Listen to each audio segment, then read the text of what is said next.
Welcome back to episode number 2 of the Cybersecurity podcast. On the last episode, we learned the basics of cyber attacks and how to mitigate them.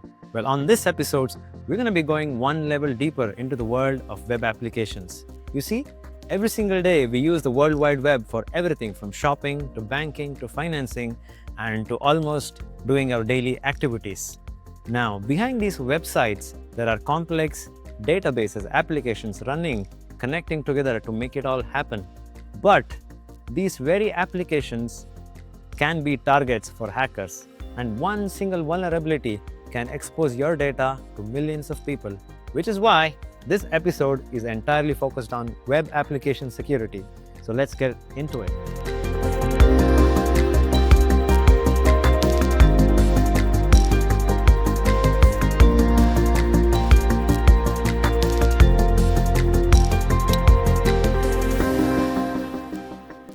So before we go into the nitty-gritties of web security, I think it's important that we discuss what the web is actually made of. So if you could classify broadly what the web is actually made of, how would you go about it? So, in terms of the web that we're speaking about here, there are mainly two types. We have the static and then the dynamic. So, static pages are a display of information. We see, like when we look at a newspaper, all we see is information. And that's all the information there is, and it's already displayed to us. So, there's not many attack vectors that us. So it's a one-sided interaction. Yeah, it is a one-sided. It's a one-way communication where they give us something to look at and we just look at it. Or there might be a database that has all the information of this and it's just fetched. So there's not much that we can take from. And then the next would be a dynamic website which has some kind of processes going on. It has a backend. It has a PHP server or a Python. So something that does a few processes for us. And there's some kind of interaction, some kind of user function in these websites. So would a content management system like a Drupal or a Joomla be a good example for a... Yeah, definitely. Okay. And the next, what we would be talking about is web applications. So this is like a whole package of services, of different functions, of different user interactions. Users can put in some information, get something back. It's like a whole interactive web page with a lot of things going on inside the website. Like a Netflix or a banking website. Yeah, It is more complex. yeah, it has a lot of different things going on at once. So here is where we come into play, where we can see, okay, these kind of ports are open. I can prompt something into this URL. There's a search bar over here. There's a user input and a password over here. There's some kind of interactions that we can play around with over here. So now that we classified what the web is actually made of, let us now talk about the servers which house these websites. So if you could classify and explain the server and the architecture. So there are three kinds of servers and housing of the web that we're talking about here. We have monolithic, we have the SOA, and then we also have microservices. And there's something else that we can add to later. So monolithic services are like a whole castle. It's one code base all in one place with everything that happens inside the castle itself. So there's one entry point which gives us almost everything. There's like, when we talk about attack vectors here, there will be just the single code base. And if we are able to gain access to this, we gain access to everything. Everything is in one place, the database, all the moving functions, all the moving parts of the system are in one place. Would it be safe to say that a monolithic architecture would be ideal for a small business, a small website which doesn't have a lot of traffic? Yeah, like for smaller scale companies which are just starting off, monolithic sites are really good because they're not that scalable. Like if they are planning to scale, if they're planning to broaden their horizons and all that, then a monolithic architecture wouldn't be viable. But if they're planning on just starting out, just showing out what their company is made of, just a bunch of information or just minimal interaction in general, then monolithic is the way to go. To summarize, a monolithic architecture holds the database, the UI, everything, the media, everything in one single server. Yeah, everything is in one place. Okay. So moving on to service-oriented architecture. This is where we have loosely coupled services that kind of help towards bringing everything into one place. Like we have let's say a streaming site. the streaming is done by one service, the display is done by one service, the processing of this is done by another service. And the thing about this is that all of this has to be in a homogeneous way. All of this has to have a single language, or everything should be interconnected. Everything should have some kind of relation with the other. Hmm. If I try to bring in an analogy to this, so let's say there's a travel website. So in a travel website, you have airfare booking, and then you have hotel booking, and you have train booking. So all of these different bookings are happening over different APIs. Hmm. So would this be a good example for an Yeah. SOA? All of them are housed in one place, but they're fundamentally different with the same kind of coding. Like everything will be a bit homogeneous. Hmm.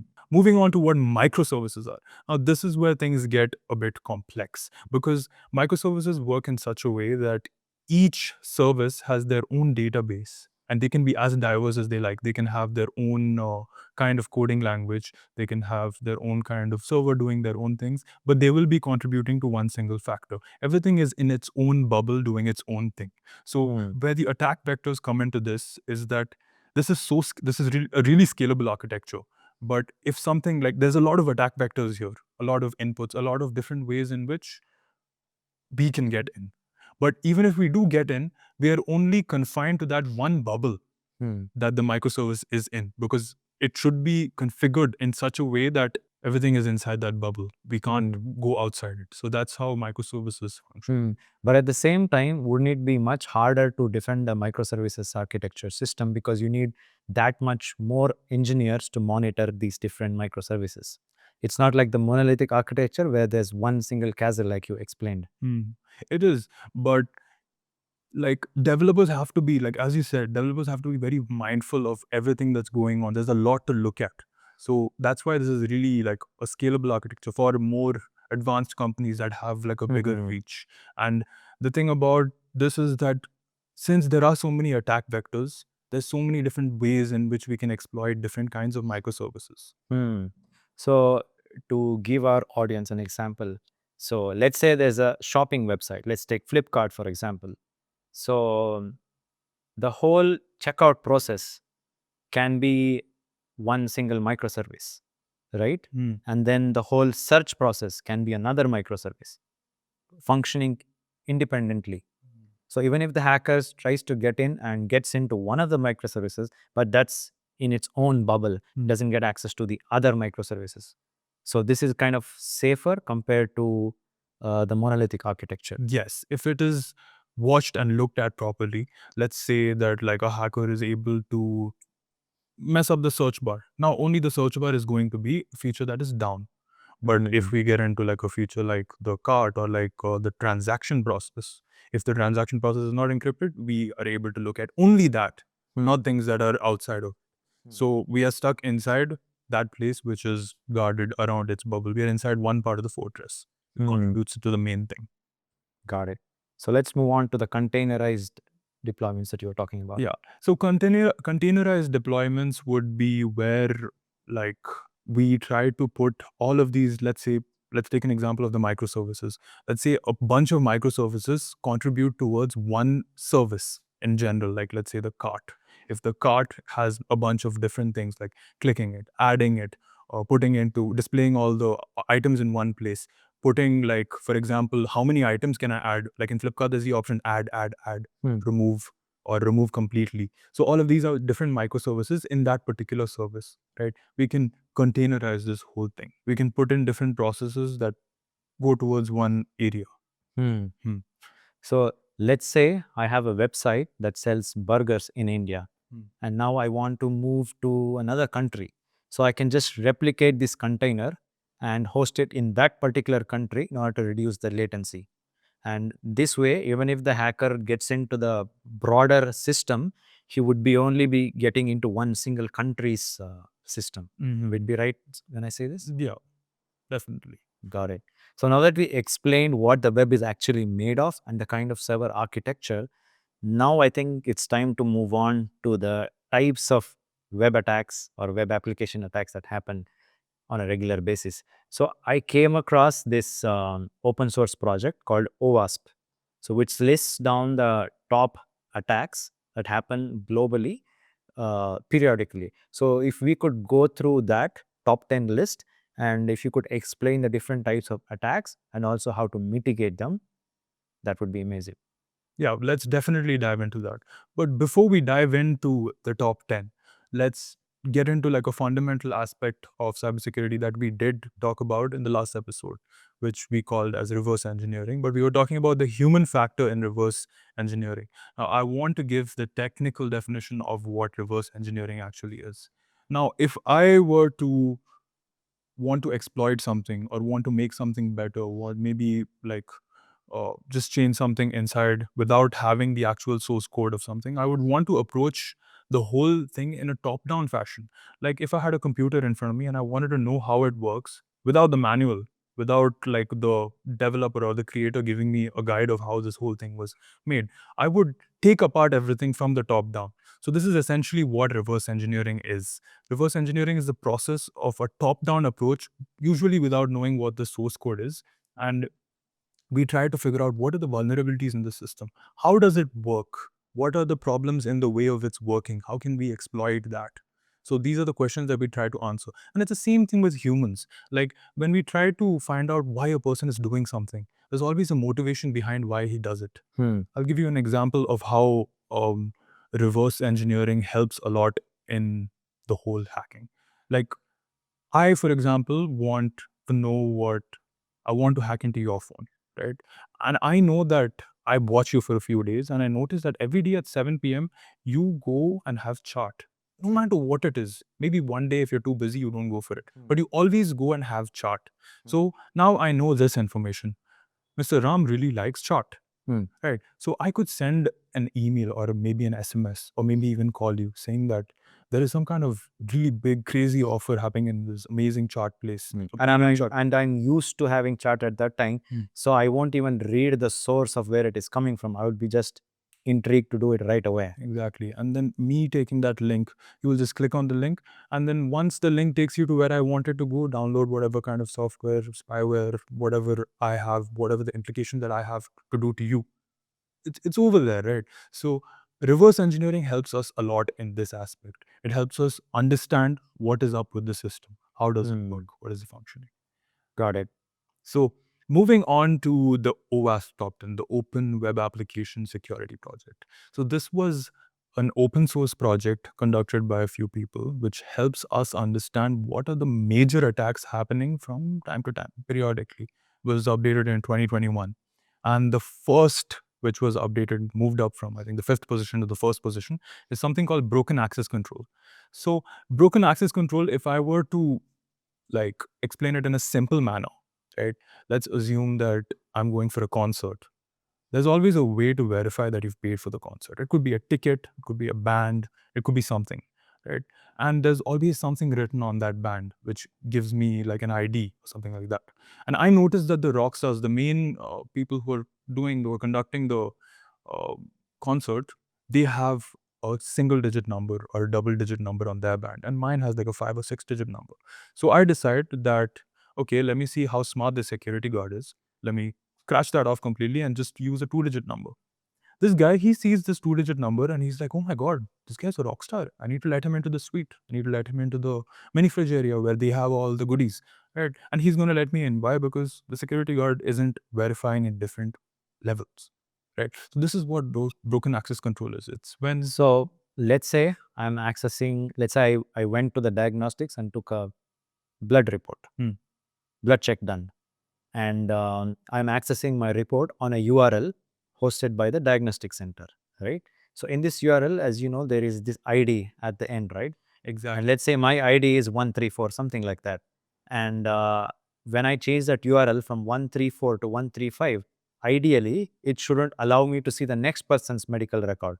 Is this what you're talking about? So this is something that we call insecure direct object reference. This is where we can actually play around with the ID of whatever the data of someone's things are, and we can change that in the URL and essentially get their data. So this is an act of privacy invasion against data, right? It's something that developers have to sanitize and parameterize against in their own code base. Right. They need to make sure that we are not able to gain access So if that is the number one Hmm. attack that's happening around the world, what would be number two? Number two is something that is very intriguing in my opinion. It's something that we call cryptographic failures. It's a failure to encrypt and to essentially make data unreadable to attackers. So this is more of a post-exploit thing. Right? Hmm. When a company has, I'll give it to you in a small analogy. Let's say I want to give love letters to a friend of mine, a girlfriend of mine, right? I wouldn't want anyone to be able to read this. I wouldn't put it in a plastic folder. I wouldn't put it in something that I can just stick and remove and you can read it in plain English, right? Because then people would judge me or some kind of implication like that. So cryptographic failures is when we fail to completely change how the data looks like in the database, and when an attacker gets hold of this database, it should be in an unreadable format. The data should be useless to the attacker. So outdated encryption algorithms is what you're talking about. Yeah, outdated and crackable encryption algorithms like the SHA-1, the MD5, these are all not even allowed to use anymore by the authorities because it's crackable. Once you see this, you see that, okay, this is SHA-1. I can uncrack it using this algorithm, right? And what we use for standards is like bonkers right now. Comes something called the SHA-256 and the AES-256. And before getting into all this, I need to explain what the difference is between hashing and encryption. So hashing is a one-way process. It's like putting a lettuce into like a mixie or taking a banana and making a smoothie out of it. I am not going to get that banana back. I'm not getting the cabbage back in one piece. It's shredded. It's a smoothie now, right? And encryption would be like a Rubik's cube. If I were to perform a few operations on a Rubik's cube and note down what I did, like this way, sideways, this way, left, and do like 12 iterations of that. If I do the same thing in the reverse order, Decrypt. I am going to guess decrypt. I am going to get back that Rubik's cube. Because there would be a logic in reversing that and you would go back to the original place. Exactly. But the logic for hashing is such that the mathematical function is such that you will not be able to get back the original piece of data. So we use hashing algorithms to store our keys, like our passwords and stuff, because we don't really need the passwords. It just needs to be known by the system. The system just needs to know that this is the password. So we use hashing algorithms such that the user puts in the password, and then there's a hashing algorithm which hashes it into a certain hash. And the system will use that key to map the hash and then the password because it's going to be the same. Now here another problem comes. Thieves have gotten so smart, like attackers have gotten so smart that they have a table for different hashes, for different passwords. If a password, like let's say there's Sam and then there is Mary, both of them have the same password. So they're going to have two same hashes inside the database. So we developed, people develop something, cryptographic experts, they develop something called salting for this, where they put in like some kind of digits or some kind of string, which would kind of change how the hashing works for different IDs. They would have different hashes, they would have different salts. And that also became like something that attackers got used to, right?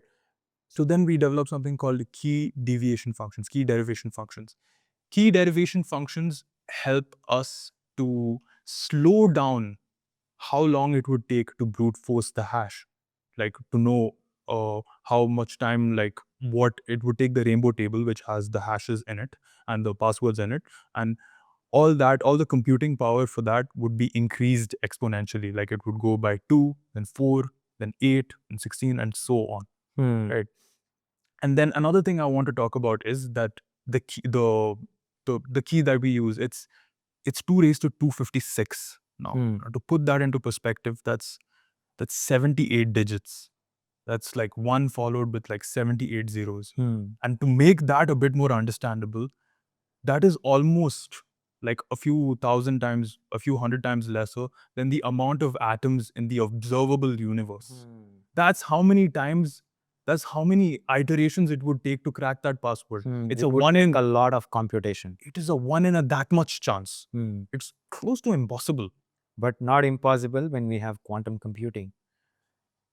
I have researched on this as well. So it is technically what quantum computing would do is reduce that time from 2 raised to 256 to 2 raised to 128.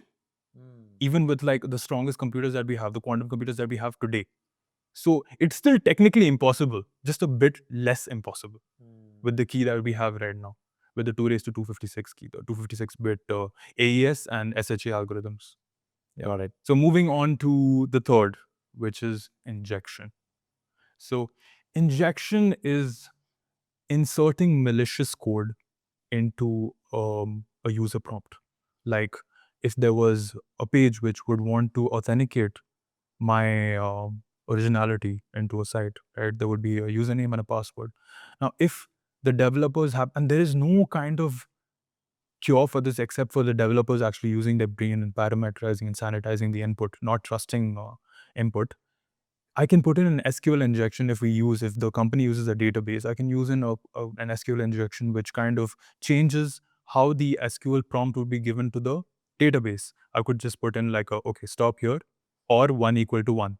So it would check, yes, 1 equal to 1 is true. And it would be like a select star from everything. And I would just get all the data right there just because the developer trusts user input.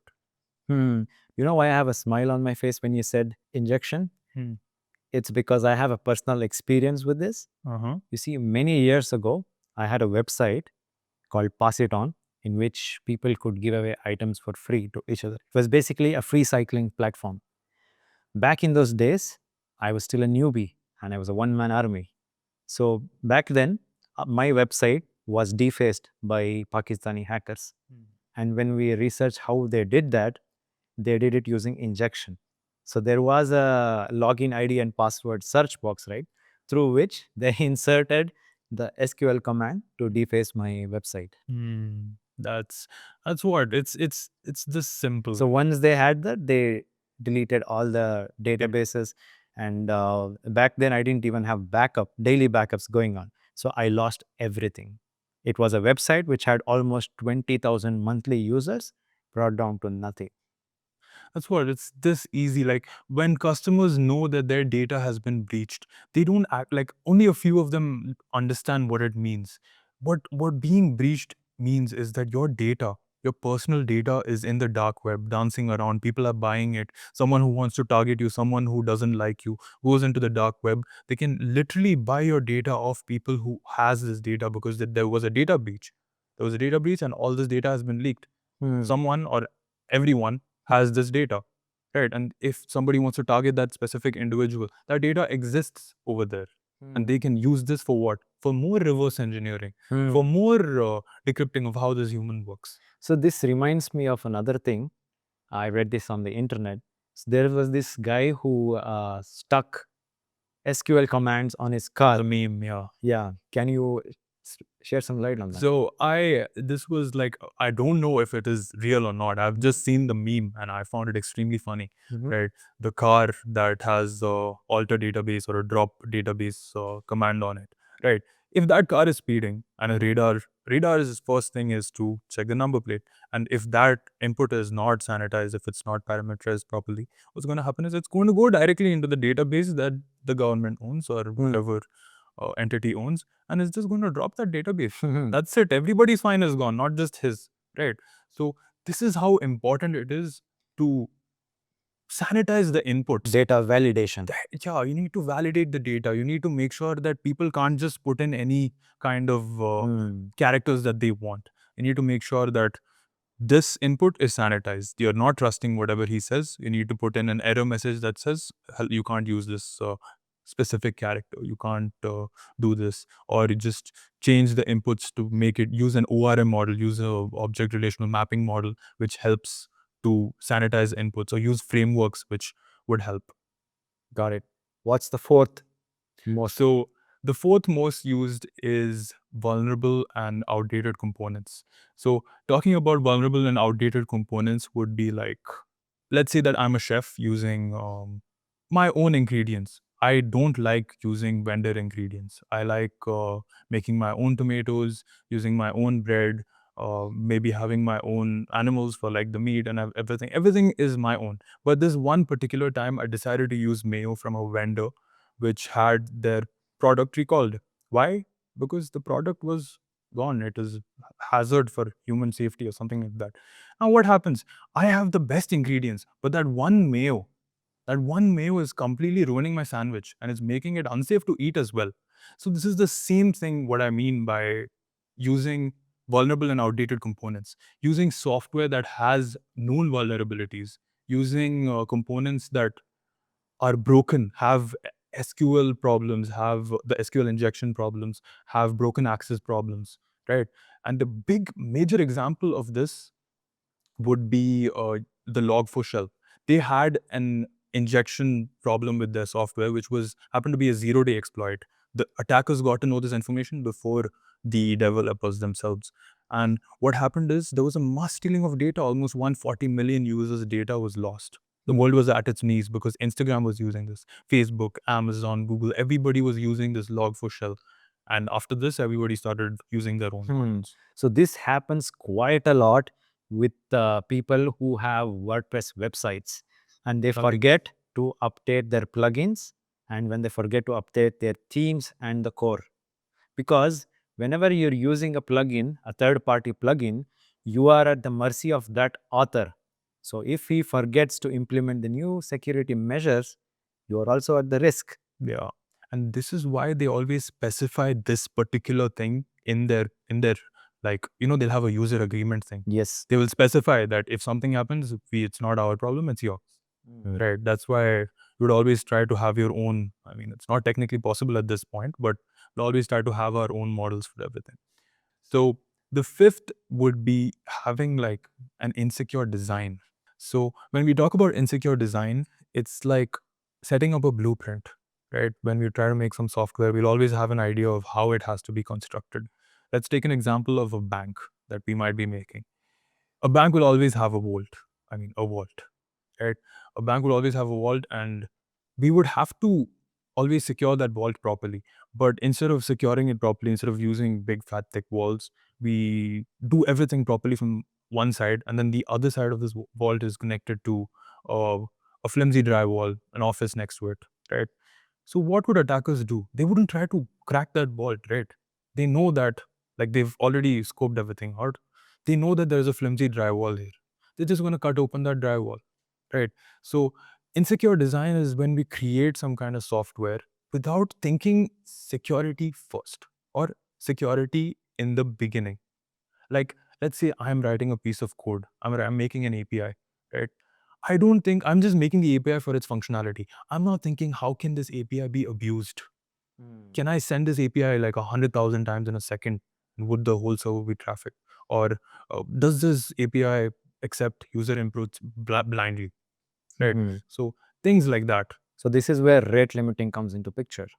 Yeah, this is rate limiting comes into picture regardless. Like, it is a thing.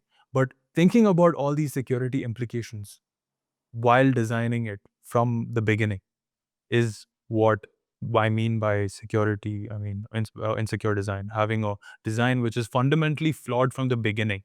So moving on, which would be security misconfigurations. So this is a pretty funny example. Like, I would like to take in a really good, well-built house, a new house, an IoT home, let's call it, with a lot of the cameras, a lot of the motion sensors, and we have a password gate. We have all these electronic appliances which help towards our safety, but we don't change the default passwords. We don't check if the camera is working. We don't check the motion sensors. Is the motion sensor even like working? We don't verify anything. So this is where we have all these security implications set up, but we don't check, we don't change the nitty-gritty parts of it. We don't use a long, strong password because we kind of underestimate how smart thieves are these days. Like, we don't think that, oh, they're going to see one lock, they're going to run away. No, they're going to try to pick the lock, and they're going to try to put in 1234 as a password. Right? They're not that dumb. So when we use these kind of security measures in web applications, like a username and a password, are we also using MFA? Are we using a multi-factor authentication? Are we sending an OTP to the user's phone to check if it's actually them? Different kinds of ways in which we can verify people, authenticate things. logs, other logs working. So just checking if the security that we have in place is functional and is being used to the best that it can be used. Got it. Let's move on to the seventh one. So the seventh one would be identification and authorization failures. So this is where an example that I would like to take is a con job. Like, let's say I go to an apartment building and I go like, oh, I forgot my key. I stay in 441B or something like that.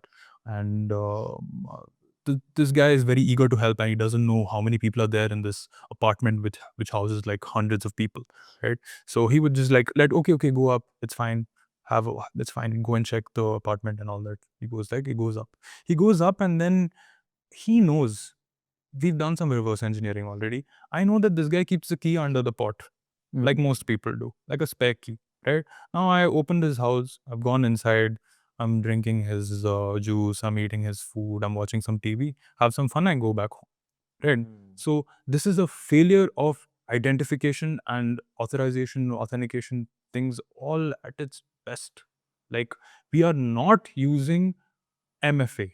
We are not telling that the password has to include a capital letter, has to include a digit, a special character. You know why? Because these characters make it infinitely harder for attackers to crack passwords. We use password lists and like different kinds of lists that keep trying these passwords, right? So when we use different combinations of letters and numbers and capitals, it makes this exponentially harder. So not like telling the users to do things like this or just use it in our system is what identification and authorization failures are. Got it. So the eighth one would be auditing and logging fails. So auditing and logging fails would be something along the lines of, let's say we have our cameras here, right?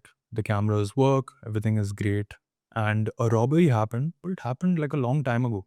It happened a while ago, and God knows when. We just found out that the item is missing now, and we see this robbery happening. This guy has worn a mask and all, he took everything, he left. But we don't know when. Because why? That's not written in the system that this happened at this time, at this date. Right. So failure of logging, failure of checking. This guy has tried to type the password 5 times and he still failed. That should be an event that developers know. Right. There is 100 different login attempts at this one account in a span of 5 minutes. What? Why is this API being called hundreds of times? It's a low call API. It's not supposed to be used in that way. So logging these kind of special events for better security and event management, which we call SIEM, right? Not using an ELK stack, not using some kind of mechanism which helps us to do some post attack stuff, which would help us understand when this happened, how this happened, where did it happen from, what did he use, which would help us get to the root of the problem. So that would be securing and auditing failures.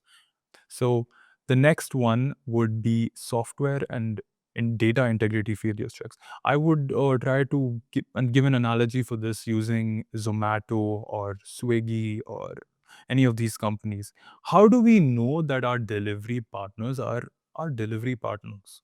Right? They always give us an OTP. Bhaiya, OTP batao. Yeah. Like, why do they do it? We don't know. We just think, why the hell are they asking for the OTP? They are trying to verify that he has bought it from me, and we are trying to tell them that yes, we have bought this from you. Right? It's a verification procedure. It's like what we call a digital signature. It would help us understand that this is not some con guy coming and giving me some bad food to give me diarrhea tomorrow. The same thing happens with code as well. Like, if you're trying to use a library or some kind of application, it would always have, or it might not, but using digital signatures which help us verify that this software is really this software. Business owners should also do this with all their data elements, their vendors which give them their softwares, and everything should have some kind of verification procedure which would help us know that this is from them, this is an authenticated product, this is authentic, right? And the last one which I would like to talk about is the server side request forgery. And this is a bit funny because this is like having an overly helpful assistant. This guy is so eager to help us. He will do anything, right? I call him and I was just like, I call our assistant that we have here, and be like, listen, Mr. Ram forgot some files, some documents, and can you please send me the scanned copy of these documents so that I can forward it to him. He's in Yelahanka. He's doing some work. He needs them urgently. This guy is going to be like, okay, fine, I'm going to help. I'm a very helpful person. I have access to it. So yeah, I'm definitely going to do this for him. He takes, he sends it to us. So the same thing happens with the server side, the URLs. We can make it access our internal databases, our internal servers, and all. Got it. So we covered quite a bit now. So we started off with defining and classifying the types of web, and then going about servers and the types of attacks. So any last takeaways before we call it a day? Yeah, I would like to urge developers and business owners to implement zero trust architectures, to learn about defense in depth, to use role based access control, and learn more about cyber implications. So remember, the best line of defense is self-awareness. Thank you for tuning in to this episode. And on the next episode, we would be discussing more about mobile app security. Thank you so much.